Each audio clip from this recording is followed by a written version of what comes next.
Olá, boa tarde para você que acompanha a TV NBR ao vivo e que acompanha as notícias do governo federal.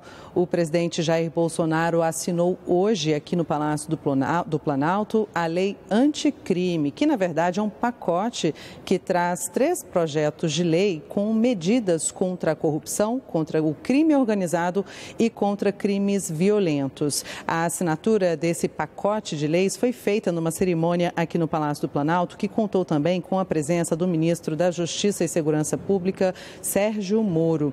Bom, nessa cerimônia, o ministro disse que a lei anticrime, ela não pretende resolver todos os problemas por si só, mas que é importante para caminhar nessa direção certa do governo, nessa intenção do governo e da promessa do presidente Jair Bolsonaro, numa postura firme contra o crime.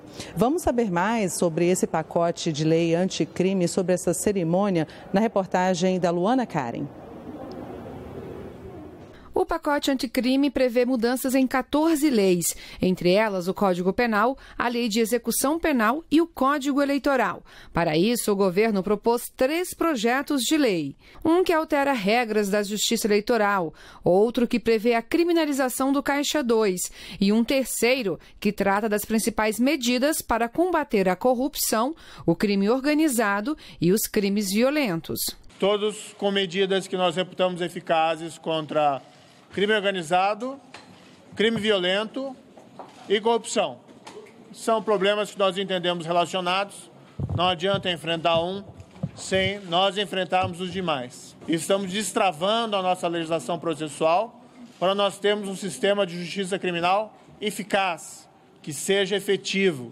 Entre as medidas encaminhadas está a prisão após condenação em segunda instância e o cumprimento de pena em regime fechado para condenados por crimes considerados mais graves, como roubo e corrupção. Está prevista ainda a redução ou mesmo isenção de pena de policiais que causarem morte durante a atividade, que o que for confiscado como produto de crime poderá ser usado por órgãos de segurança pública e também que os crimes cometidos com arma de fogo podem ter uma punição maior. O texto prevê também que líderes e integrantes de organizações criminosas, ao serem encontrados com armas, iniciem o cumprimento da pena em presídio de segurança máxima. Os condenados que fazem parte desses grupos não terão direito a mudar o regime de pena, como sair do fechado para o aberto.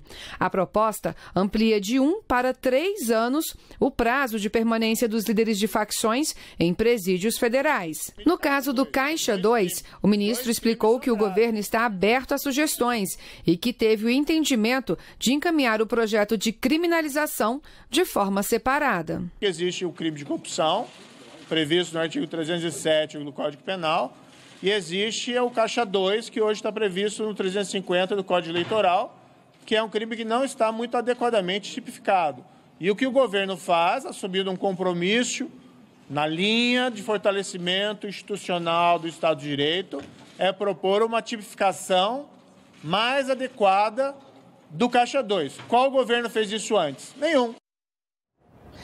Ainda falando sobre a agenda do presidente Jair Bolsonaro, aqui no Palácio Planalto, mais cedo, ele comandou a primeira reunião ministerial desde que recebeu alta do Hospital Albert Einstein, em São Paulo.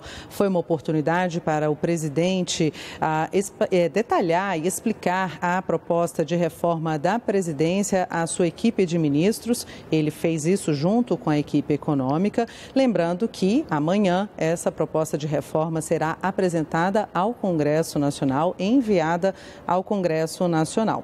Ainda hoje, o presidente Jair Bolsonaro tem reuniões com ministros de Minas e Energia, Bento Albuquerque, da Defesa, Fernando Azevedo, e da Economia, Paulo Guedes. Você acompanha outras informações aqui ao longo da nossa programação. Continue com a gente na NBR, a TV do Governo Federal.